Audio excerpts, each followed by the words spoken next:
Within my workflow as a professional filmmaker, there is always an essential list of gear that I need on me at all times. That list of gear is always growing, and if you are a filmmaker, I highly encourage you to seek out a variety of different jobs, put yourself in a variety of different situations as a filmmaker in a variety of different positions, as there is gear that you will see other people using that you can always add to your list. So a lot of this gear is inexpensive, but some of it will be higher up there on the expense list. But if you're a serious filmmaker, you'll consider adding this to your kit if you feel it's necessary for you.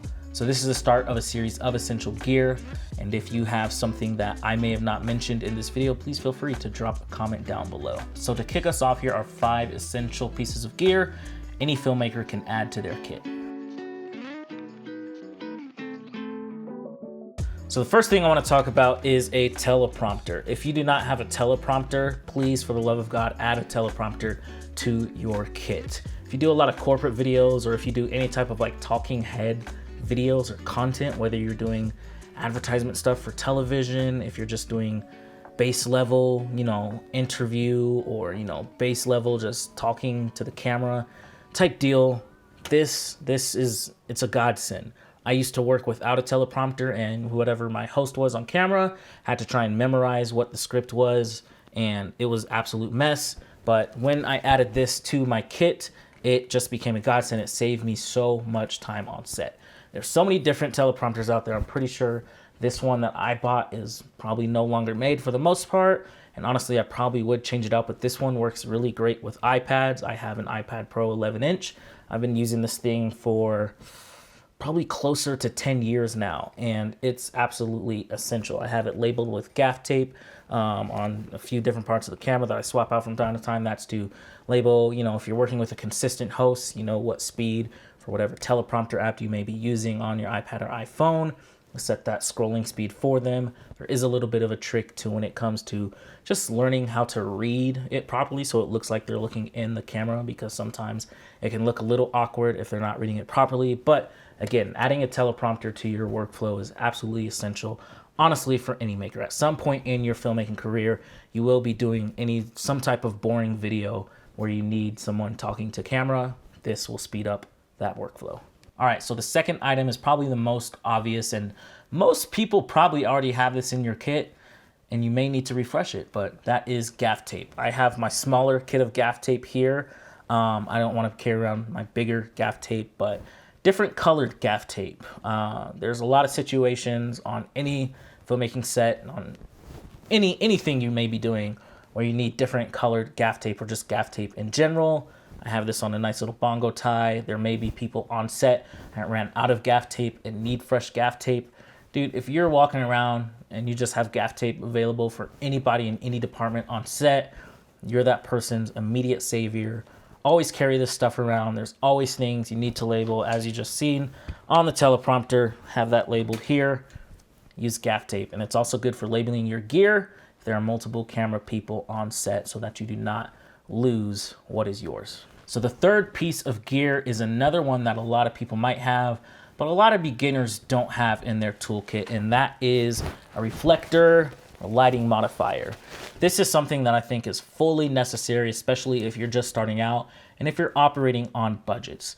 If you're on a film set, or just you're doing your own indie guerrilla style production and you can't afford lights, this is your next best thing. Being able to modify or shape the light in whichever way you need is super clutch. So with this lighting modifier specifically, it has a reflective side, it has a gold side, it has a black side. The black is good for adding negative fill. Right now I have a second light kind of doing a little bit of fill work here on my left side, but if I'm to kind of just block that light out, you can see, left side of my face gets a little darker. That's good for being able to shape light, on whatever your subject is. And inside, I don't really want to open it up, but I guess I will for you guys here. Here we go. I'll just barely open it up here. But then you have the diffusion on the inside. Again, if you're shooting next to a window, I shoot next to windows a lot. And let's close this real quick. Golly. So I shoot next to a lot of windows, especially if I only want to bring out one light, or honestly, it's just a smaller thing, quick thing that I need to knock out. being able to just have a lighting modifier, clamp that thing onto a stand, super clutch. Definitely recommend having this in your kit. Pick one up if you don't have it. The main thing though that I do want to re-emphasize with the lighting modifier, shaping your light. Learn how to light, learn how to shape your light, and that's just going to make your production so much better. The camera's the biggest, the most expensive thing, and you'll love the image you get out of it. But you know, if you don't know how to properly just shape and just craft the light for your scene, doesn't matter how good your camera is, you're not gonna get the image that you want. So this fourth item is something I'm actually super excited to talk about. It's something I learned from a professional sound mixer, sound guy, whatever you want to call them, on set just over a year ago, I guess, or a little over a year ago. And that is super stickies, or just stickies, for your lavalier mics. I see a lot of people that buy lavalier mics, and I used to myself as well, and just clip them on to people's collars or shirts. And clip them on the outside, more importantly, because they want that clean audio, they want that good audio, they want that lavalier mic, you know, sound quality audio. But a lot of times they don't know how to hide the mic. I did not know how to hide the mic either. I would try and clip it under a layer of a button-up shirt, and it never worked. So this is the Senken RM11 rubber microphone mount, and this thing is absolutely amazing. I love it. I've been using this solution for about the past year, but essentially what you do is take your microphone, slip it in here, and then you take one of these super stickies, which again, all this will be in the link description below. This is essentially super sticky double-sided tape. You tape it on there, and it's actually kind of sticking right now. And then you can pin this onto a person's skin. You can print it onto a shirt. Beneath their shirt, I have one on right now. That's what I'm using as my mic solution. I don't have a boom mic coming in above. And this isn't going anywhere. Like once it's on there, it's on there. And you can actually peel it off of whatever cloth you stuck it on and stick it on again. So you don't have to go through like multiples of these, you know, in one day. You can honestly leave one of these things on for a few shoots and it lasts like a pretty good amount of time, you know, sticking it on and off of somebody. The one I have on my chest right now, I've had on for honestly way too long, multiple weeks at this point. And that's because I just haven't been shooting a lot.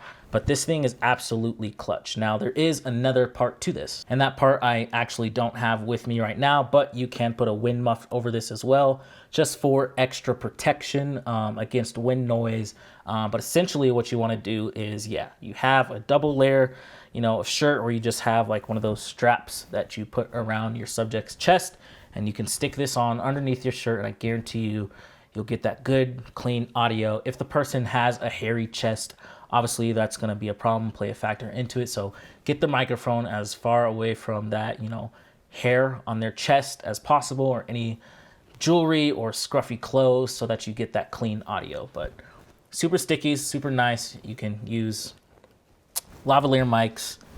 I'm currently using a Tentacle Sync Track E. That's what my audio is going into right now. Absolutely love it. But I'm able to get this super good audio and not have to worry about having a boom setup. So the last item that I want to mention, I actually don't have just because I just didn't want to drag it home, is the Aperture 200X. Now I specifically own the Aperture 200D, and when I got into a lot of this newer LED lighting with my filmmaking, I bought daylight balanced only light. And that was because a lot of the bicolor stuff wasn't being made yet, or if it was being made, it was actually very expensive and out of my budget range. But nowadays, if I was to start over, or honestly just nowadays, I would buy bicolor. Only buy bicolor. You never know what situation you're gonna be in where you need to match, you know, that light source to whatever your environment's light source is. And being able to adapt to whatever situation you're in is pretty clutch these days, and honestly, very important.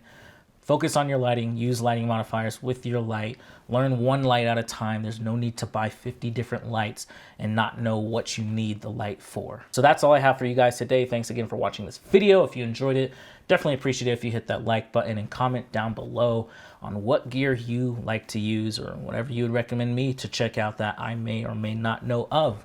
All that said, thank you guys for watching. Catch you in the next one.